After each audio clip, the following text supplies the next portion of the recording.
Hi, my name is An, and I'm going to be your guide throughout this spoken English tutorial series. This is going to be part number 4, where I'll be talking about how to build a huge vocabulary for yourself.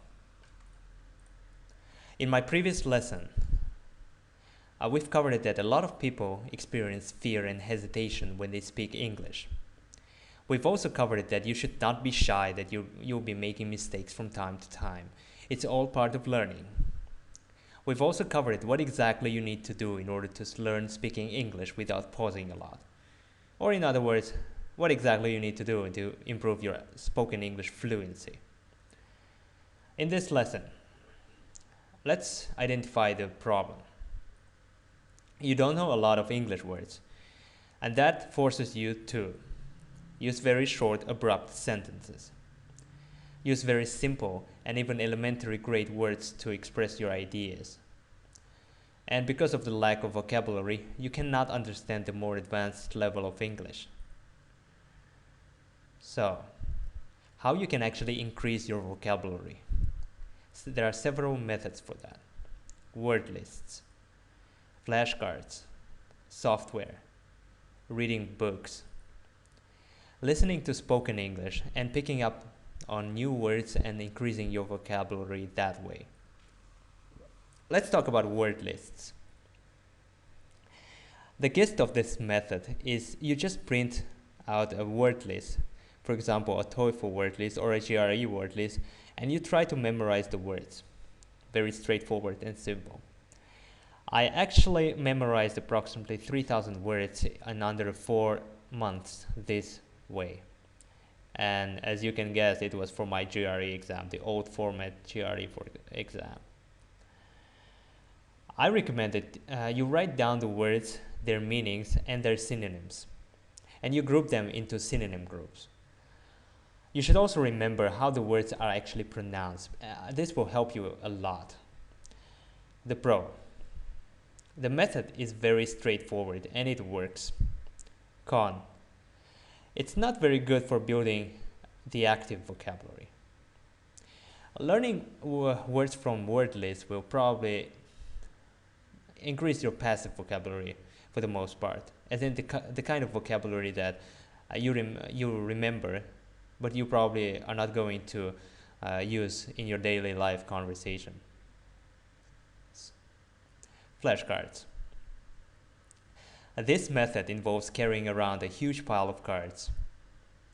One side of the card will contain the word, and the other side of the card will contain the definition of that word. So you just carry around this stockpile of cards and use it to memorize the words. Pros. The method is very straightforward and it works.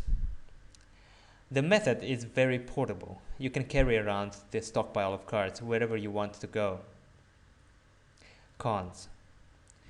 You have to actually carry these cards around, and it takes time to prepare the cards and fill them up with words and definitions.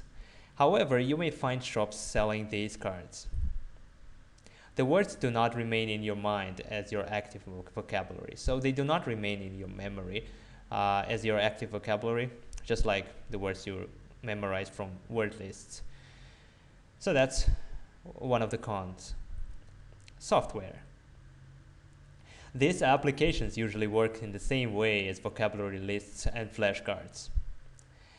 However, some applications have vocabulary games, and vocabulary games are usually more fun than lists and flashcards. Pros. Software applications are fun to use. They can work. Cons. Some people, including me, have found software applications to be less efficient than word lists. And again, this method mostly builds the passive vocabulary. Next, reading books is actually my favorite method. Reading books is great for improving your feel of sentence structure, grammar, and vocabulary. So it's like 3 in 1. I think everyone should read books, and for obvious reasons. Not only to improve your English, but also to just improve yourself, to educate yourself. Books are great to read. Like, it's always great to read books. Pros. Reading books actually improves your ability to build sentences on the fly, as in your spoken English ability, fluency. It teaches you how to fill grammar, present, past, future tenses, etc., would, could, clauses. But you still need to read grammar books and study grammar methodically in order to really master grammar. That's for sure. It does improve your vocabulary. You just need to write down the unfamiliar words that you encounter and use your dictionary to find the meanings of these words. It's just looking up your dictionary every time you encounter an unfamiliar word. Cons. The amount of words you learn will depend on the type and the difficulty of the book you read.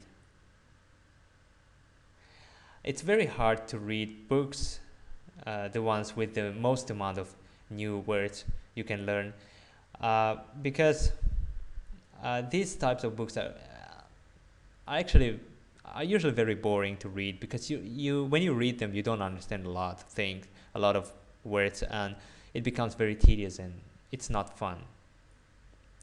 Listening to English and learning new words that way, it's probably the greatest way to build the active vocabulary. You need to listen and repeat after whatever you hear. And you need to use your dictionary, of course. You should never guess the meanings of the words, because you will most of the time guess it wrong. The pros. It builds your active vocabulary, and it's very easy and fun. Cons. You can